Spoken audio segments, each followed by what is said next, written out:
Good morning guys, may aga sa tanan. Magluto po tayo ng ukoy na kalabasa, carrots, sigarilyas at saka um, may dalawang itlog po. Nilagyan ko na siya ng tinimplak na siya. Ito po. Haluin natin.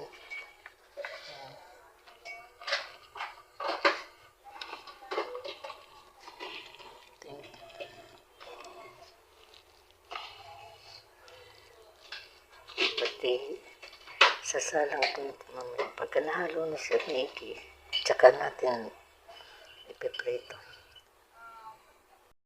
Nagsalang na tayo guys, nagprito na tayo. Ito na siya. Ayan guys, wow. Masarap ito sa may sausawan. Medyo manghang-anghang.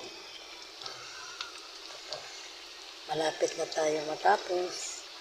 Thank you guys. God bless. Mayong maaga sa tanan. Masarap po ito kasi mayroon siyang kalabasa, carrots, sibuyas, at saka sigarilyas. Bumili po tayo ng sigarilyas na pinalagay po natin. Kaya ito na po siya. May sibuyas down din po. Thank you guys. God bless. Mayong aga sa tanan.